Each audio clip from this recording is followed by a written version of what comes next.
کل قیامت کے دن یہ آرزو کریں گے اے کاش انہیں دنیا میں کوئی سکھ نہ ملتا، اور ایک روایت میں آتا ہے وہ آرزو کریں گے اے کاش ان کے چمڑوں کو دنیا میں کینچیوں کے ساتھ کاٹا جاتا۔ اتنا اجر ہوگا تکلیف والوں کا، بیماروں کا، مصیبت زدہ لوگوں کا، پریشان حال لوگوں کا۔ اس لیے میرے بھائیوں، کسی کی بیماری پہ بات نہ کرو، اور بیماروں بیماری اس لیے آئی ہے کہ صبر کرو۔ یہ بیماری آزمائش ہے تمہارے لیے بھی، بیمار کے لیے بھی۔ بیمار کے لیے آزمائش ہے، وہ صبر کرے، اس کے گناہ دھل رہے ہیں، اس کے درجے بلند ہو رہے ہیں، اسے اللہ کا قرب مل رہا ہے۔ یہی وجہ ہے حضور علیہ الصلوۃ والسلام نے فرمایا مریض کی عیادت کرو، اس کو پوچھنے جاؤ۔ آج کل عیادت کا رواج ختم ہوتا جا رہا ہے۔ بے شمار احادیث جناب رسول اللہ صلی اللہ علیہ وسلم کی اس ترغیب پر ہیں کہ بیمار کو پوچھنے جاؤ، اس کی دلداری کے لیے جاؤ، اس کو خوش کرنے کے لیے جاؤ، اس کو تسلی دینے کے لیے جاؤ، اس کی عیادت کرو، اس کی خدمت کرو۔ فرمایا جب بندہ کسی کی عیادت کے لیے جاتا ہے، اللہ کی رضا کے لیے کسی بیمار کی عیادت کے لیے جاتا ہے، تو وہ جنت کے باغ سے چر رہا ہوتا ہے، فی مخرفۃ من الجنہ، گویا کہ وہ جب تک واپس نہیں آتا وہ جنت کے باغیچے میں پھل کھا رہا ہے، بظاہر عیادت کر رہا ہے، اجر اتنا ہے کہ وہ جنت کے باغ سے پھل کھا رہا ہے، جنت کے باغوں کی سیر کر رہا ہے۔ اطعم الجائع وعود المریض وفک العانی، فرمایا بھوکے کو کھانا کھلاؤ، مریض کی عیادت کرو، قیدی کو چھڑواؤ، کوئی مسلمان کافروں کی قید میں نہ رہے اسے چھڑواؤ۔ حق المسلم علی المسلم خمس، مسلمان کے مسلمان پر 5 حق، اور ایک روایت میں آیا 6، مسلمان کے مسلمان پر 6 حق۔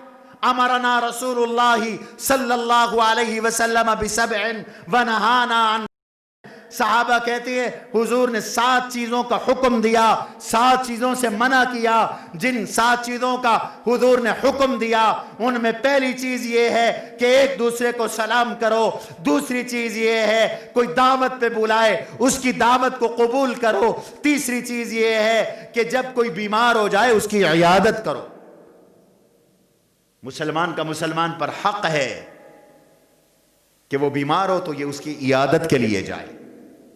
تشمیت العاطس، چھینک آئے وہ الحمدللہ کہے تو تم یرحمک اللہ کہو، مر جائے تو اس کے جنازے میں جاؤ۔ یہ مسلمان کے ذمہ حقوق ہیں، ہر مسلمان کا دوسرے مسلمان کے ذمہ یہ حق ہے۔ فرمایا گھر سے جب تم کسی مریض کی عیادت کے لیے جاتے ہو صبح کے وقت تو شام تک اللہ کے 70,000 فرشتے تمہارے لیے دعا کرتے ہیں، اور جب تم شام کو کسی مریض کی عیادت کے لیے جاتے ہو تو صبح تک 70,000 فرشتے اللہ سے تمہارے لیے دعا کرتے ہیں۔ تمہاری اولادیں بھی پتہ نہیں تمہارے لیے دعا کرتی ہیں کہ نہیں کرتی، کریں گی کہ نہیں کریں گی، شاگرد بھی پتہ نہیں دعا کرتے ہیں کہ نہیں کرتے۔ کسی کی عیادت کے لیے جاؤ تو 70,000 فرشتے دعا کرتے ہیں، چھوٹی بات نہیں ہے۔ اس لیے نہ جایا کرو کسی بیمار کے پاس وہ آیا تھا کہ نہیں آیا تھا، اس لیے جاؤ کہ عیادت کرنا عبادت ہے، یہ عیادت اصل میں عبادت ہے۔ اللہ کی مخلوق کی خبرگیری کرنا، ان کا خیال کرنا، یہ عبادت ہے۔ اللہ اس پہ بھی اجر عطا فرماتے ہیں، صدقے کا ثواب عطا فرماتے ہیں۔ اور ایک حدیث میں ہے جو کسی مسلمان کی عیادت کے لیے جاتا ہے اللہ تعالیٰ اس کو 60 سال کی مسافت جہنم سے دور فرما دیتے۔ گویا مریض کی عیادت جہنم سے دوری، جنت کا قرب اور جنت کا داخلہ اور جنت کے باغوں سے کھانا اور پینا اور چرنا ہے۔ اس لیے فرمایا مریض کی عیادت کرو، اور جب اس کے پاس جاؤ تو اس سے دل لگی کی باتیں کرو، اس کو تسلی دو، اس کو خوشخبریاں سناؤ۔ حضور علیہ السلام نے فرمایا اس کا دل لگواؤ، تمہاری میٹھی میٹھی باتوں سے اس کی قضا تو نہیں ٹلے گی لیکن اس کا دل خوش ہو جائے گا۔ اس کو کہو انشاءاللہ تو ٹھیک ہو جائے گا، لا بأس بہ طہور انشاءاللہ، کوئی نہیں، کچھ نہیں، انشاءاللہ ٹھیک ہو جائیں گے آپ، فلاں بھی ٹھیک ہو گیا، فلاں بھی ٹھیک ہو گیا، فلاں بھی ٹھیک ہو گیا، لا بأس بہ طہور انشاءاللہ کہو۔ اور کسی بیمار کے پاس جاؤ، حضور نے دعا تلقین کی، فرمایا تم اس پر ہاتھ رکھ کر، اس کے سر پہ ہاتھ رکھ کر یہ دعا پڑھو، اگر اللہ نے اس کی موت نہیں لکھی تو وہ ٹھیک ہو جائے گا، اس کو شفا مل جائے گی۔ اور وہ دعا ہے اسأل اللہ العظیم رب العرش العظیم ان یشفیک، اسأل اللہ العظیم رب العرش العظیم ان یشفیک۔ آسان دعا ہے، یاد کر لو، اسأل اللہ العظیم رب العرش العظیم ان یشفیک، میں اللہ سے سوال کرتا ہوں جو عرش عظیم کا رب ہے وہ تجھے شفا عطا فرمائے، وہ تجھے تندرستی عطا فرمائے، وہ تجھے صحت عطا فرمائے۔ اور حضور صلی اللہ علیہ وسلم یہ دعا دیا کرتے تھے۔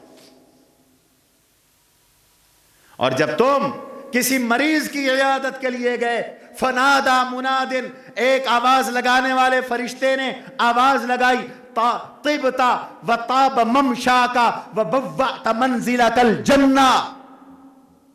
کتنی خوبصورت بات فرشتے نے کہی، طابا تو خوش نصیب آدمی ہے، وطاب ممشاکا تیرا جانا بھی مبارک ہے، وبوأت منزلک الجنہ تو نے اپنا گھر جنت میں بنا لیا ہے۔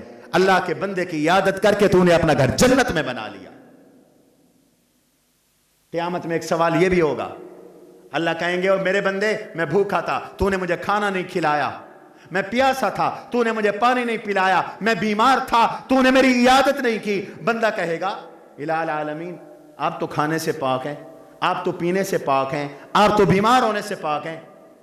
اللہ فرمائیں گے میرے بندے نے تجھ سے کھانا مانگا تھا تو نے کھانا نہیں دیا تھا، اگر تو اس کو کھانا کھلاتا تو مجھے اس کے پاس پاتا۔ میرے بندے نے تجھ سے پانی مانگا تھا تو نے اسے پانی نہیں پلایا تھا، اگر پانی پلاتا تو مجھے اس کے پاس پاتا۔ میرا بندہ بیمار ہوا تھا تو نے اس کی عیادت نہیں کی تھی، تو اس کی عیادت کرتا تو مجھے اس کے پاس پاتا۔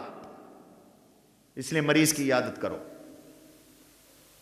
حضور بیمار ہوئے، جبریل نے عیادت کی۔ حضور نے فرمایا جبریل کو، جبریل مجھے بخار ہے، تکلیف ہے۔ جبریل نے حضور کو دم کیا، بسم اللہ ارقیکا من کل شر یوزیکا، اللہ کے نام کے ساتھ میں آپ کو دم کرتا ہوں ہر اس شر سے جو آپ کو تکلیف دے۔ من عین حاسد ارقیکا اللہ یشفیکا، حاسد کی نظر سے میں آپ کو دم کرتا ہوں، ہر شر سے اللہ آپ کو بچائے، میں دم کرتا ہوں، اللہ آپ کو شفا عطا کرے گا۔ جبریل نے حضور کی عیادت کی اور دم کیا۔ تو اب تک کی بات جو میں نے آپ کے سامنے پیش کی، پہلی نمبر پر بیماری کو عیب نہ سمجھو، پہلے نمبر پر اچانک موت سے پناہ مانگو۔ بیماری آ جائے تو اس کو اللہ کی طرف سے امتحان سمجھو، آزمائش سمجھو، اور گناہوں کے مٹنے کا ذریعہ سمجھو، اور بیمار صبر کرے اور لوگ اس سے نفرت نہ کریں، اس کی عیادت کریں، اس کی خدمت کریں، اس کی دیکھ بھال کریں۔ کئی مریض ایسے ہوتے ہیں انہیں ہسپتال لے جانے والا کوئی نہیں ہوتا، ہمارا فرض ہے اس کے علاج کا خیال کریں۔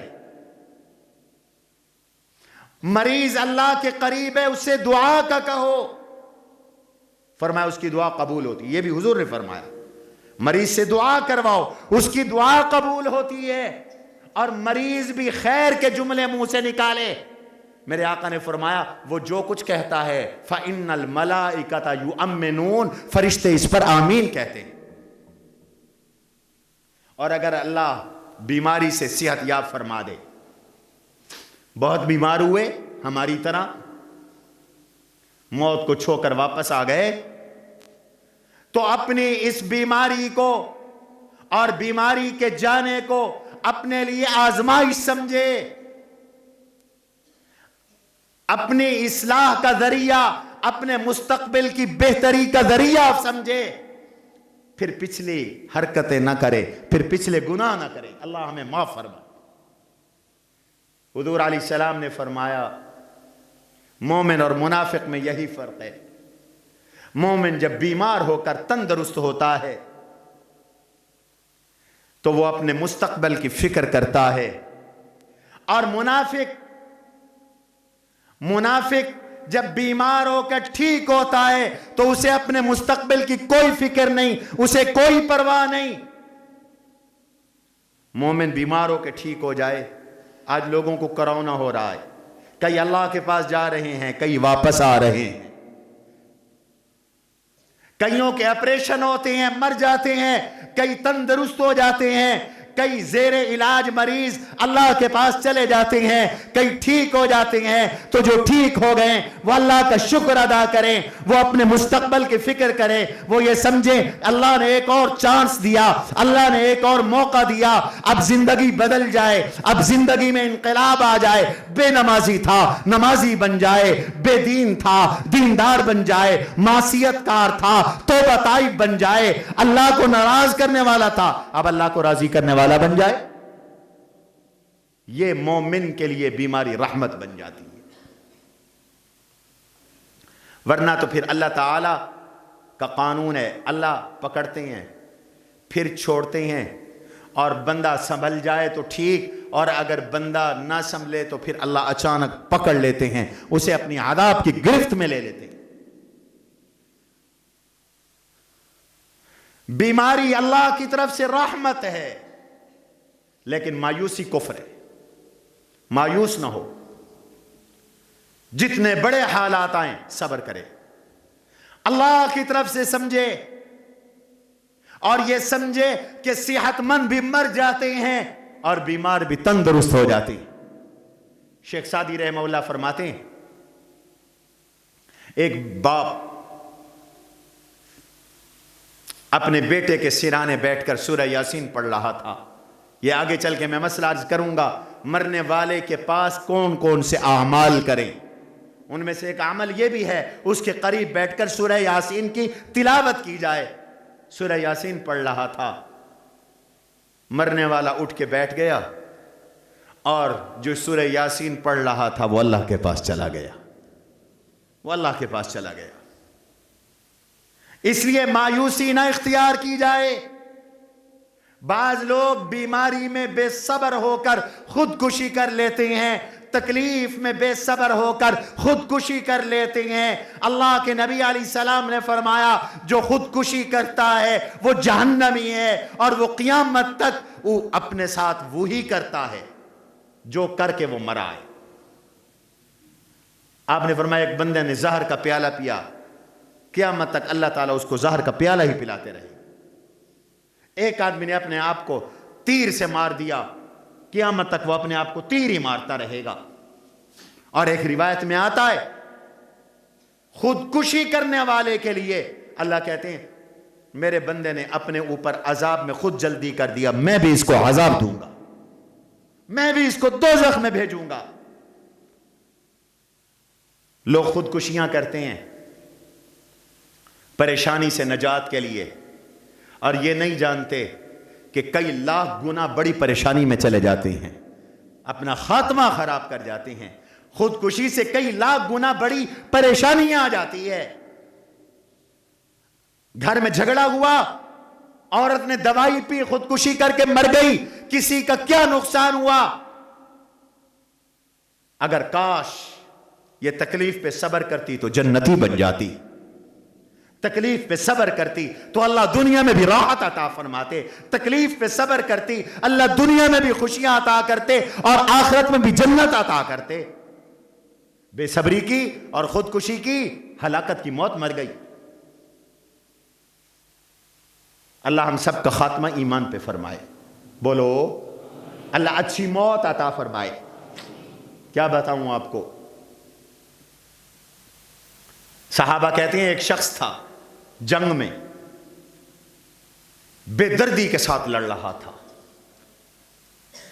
لوگوں نے نعرے لگانے شروع کر دیے کہ ما اجزا عنا اليوم احد، آج اتنا کام کسی نے نہیں کیا، اتنی بہادری کسی نے نہیں دکھائی جتنی فلاں نے دکھائی۔ صفوں کی صفیں چیرتا ہوا جا رہا تھا، جس طرف بھی جاتا تھا کافروں کو قتل کر کے پھینک دیتا تھا۔ صحابہ نے یہ بات حضور سے عرض کی، یا رسول اللہ صلی اللہ علیہ وسلم، فلاں شخص آج اتنی بے جگری، بے دردی، بہادری، شجاعت اور ہمت اور حوصلے کے ساتھ لڑ رہا ہے، جس طرف بھی جاتا ہے وہ کافروں کی صفوں کو الٹ کے رکھ دیتا ہے۔ قربان جاؤں، میرے نبی کا معجزہ تھا۔ حضور نے فرمایا اما انہو من اہل النار، یہ دوزخی ہے، یہ دوزخی ہے۔ صحابہ حیران، صحابہ کہتے ہیں ہم پریشان ہو گئے، یہ دوزخی ہے، جہاد کرنے والا، بہادری دکھانے والا، کافروں کو جہنم رسید کرنے والا، ان کی صفوں کو چیرنے والا، پھر جنتی کون ہوگا؟ ایک صحابی کہتے ہیں مجھے حضور کی بات پہ یقین تھا، اس لیے میں نے اس کا پیچھا کیا، وہ جہاں جاتا تھا میں ساتھ جاتا تھا، وہ چلتا تھا تو میں پیچھے چل پڑتا تھا، وہ ٹھہرتا تھا تو میں پیچھے ٹھہر جاتا تھا، حتیٰ کہ میں نے دیکھا کہ وہ زخمی ہوا۔ جب زخمی ہوا تو درد سے کراہنے لگا، تو اس نے کیا کیا، یوں اپنی تلوار رکھی زمین پر، کھڑی کی، یوں رکھی زمین پر تلوار، اس کے کاٹنے والا حصہ اوپر کیا اور اوپر لیٹ گیا اور اپنے آپ کو اس پہ ڈالا تو پیٹ کٹ گیا اور مر گیا۔ یہ صحابی کہتے ہیں میں دوڑتا ہوا رسول اللہ صلی اللہ علیہ وسلم کی خدمت میں آیا اور میں نے عرض کیا یار اشہد انکا لرسول اللہ، میرا پہلے بھی ایمان تھا، اب ایمان میں اضافہ ہو گیا، آپ اللہ کے سچے رسول ہیں۔ حضور نے پوچھا کیا ہوا؟ فرمایا آقا جس کو آپ نے دوزخی کہا تھا لوگ حیران تھے، میں اس کے پیچھے رہا اور میں نے جا کے دیکھا وہ خودکشی کر کے مر گیا ہے، آپ کی بات کو اللہ نے سچا کیا ہے۔ خودکشی کرنے والے کو حضور نے دوزخی کہا۔ اللہ ایسی موت سے بچائے۔ یہ گھر میں عورتوں کو بھی حدیثیں سنایا کرو، یہ بیان سنایا کرو، بچوں کو بھی سنایا کرو۔ عدم تحمل ہے، برداشت نہیں ہے، صبر ختم ہو گیا ہے۔ صبر تو اسی لیے آیا ہے، ناموافق ناگوار حالات کے لیے صبر آیا ہے۔ اگر ہر کسی کو خوشیاں ملنی ہوتی تو صبر کا حکم کیوں آتا؟ پھر ان اللہ مع الصابرین کیوں آتا؟ انما یوفی الصابرون اجرہم بغیر حساب کیوں آتا؟ فاصبر کما صبر اولو العزم من الرسل یہ کیوں آتا؟ یا ایھا الذین آمنوا اصبروا وصابروا ورابطوا واتقوا اللہ لعلکم تفلحون کا حکم کیوں آتا؟ اللہ نے کہا کامیابی صبر میں ہے، صبر کرو۔ والعصر ان الانسان لفی خسر الا الذین آمنوا وعملوا الصالحات وتواصوا بالحق وتواصوا بالصبر، کامیابی تواصی بالصبر میں ہے۔ ایک دوسرے کو صبر کی تاکید کرو۔ صبر پہ اللہ نے بہت کچھ انعامات رکھے ہیں، بہت کچھ اجر رکھا ہے۔ دنیا میں بھی اللہ فتوحات عطا فرماتے ہیں، آخرت میں بھی فتوحات عطا فرماتے ہیں۔ اس لیے بیماری میں صبر، تکلیف میں صبر، کسی کا ظلم ہوا تو صبر، کسی بیوی پر شوہر ظلم کرتا ہے تو صبر، کسی شوہر کے ساتھ خاندان زیادتی کرتا ہے تو صبر، کسی بچے کے ساتھ ماں باپ زیادتی کرتے ہیں، ویسے ماں باپ زیادتی نہیں کیا کرتے۔ اگر کوئی سمجھتا ہے تو صبر کرے، کوئی کسی طرح پریشان ہے صبر کرے۔ فرمایا یہ جو صبر ہے یہ آدمی کو اللہ کے قریب بنا دیتا ہے، وہ درجے عطا کرتا ہے ولایت کے اور اللہ کے قرب کے جو اعمال کے ساتھ نہیں ملتے۔ میں نے آپ کو شروع میں حدیث سنا دی ہے، صبر کی برکت سے اللہ وہاں پہنچا دیتا ہے جہاں ہزاروں سال کے اعمال سے آدمی نہیں پہنچ سکتا۔ تم صبح سے شام تک روزہ رکھو، شام سے صبح تک نفل پڑھو، 50 سال یہ عمل کرو، وہاں تک نہیں پہنچ سکتے جہاں ناموافق حالات پہ صبر کر کے تم پہنچ جاتے ہو۔ اللہ جنت کا وہ مقام عطا فرماتے ہیں، اس لیے تکلیف مانگو نہیں، مرض مانگو نہیں، فقر مانگو نہیں، فقیری مانگو نہیں، تنگ دستی مانگو نہیں، پریشانی مانگو نہیں، آ جائے صبر کرو، برداشت کرو، حوصلہ رکھو، اللہ سے تعلق رکھو۔ اس حال میں تم اللہ کے قریب ہو، اللہ سے دعائیں کرو۔ ہمارے نبی نے کیسے صبر کیا؟ پتھر کھائے، صبر کیا، گالیاں سنی، صبر کیا، حملے سہ لیے، صبر کیا، ڈر آیا، صبر کیا، فقر آیا، صبر کیا، افلاس آیا، صبر کیا، خطرات آئے، صبر کیا، سفر کرنا پڑا، صبر کیا۔ حضور نے کو تھوڑا صبر کیا؟ کتنے بڑے صابر نبی ہیں ہمارے آقا، کتنے بڑے شاکر نبی ہیں ہمارے آقا۔ 3.25 سال شیب ابی طالب میں بند رہے، میرے آقا نے صبر کیا، پتھر کھائے طائف میں، صبر کیا، احد میں دانت ٹوٹ گئے، صبر کیا، چہرہ زخمی ہو گیا، صبر کیا، پیشانی سے خون پھوٹ پڑا، آقا نے صبر کیا۔ عبداللہ بن قمیہ نے آپ کو پتھر مارا، اقمعک اللہ، بد دعا کی، کہتے ایک درندہ آیا، اس نے اس کو پکڑا، چیر پھاڑ کے پھینک دیا، منہ پر لوگوں نے بیٹیوں کی طلاق دی، صبر کیا۔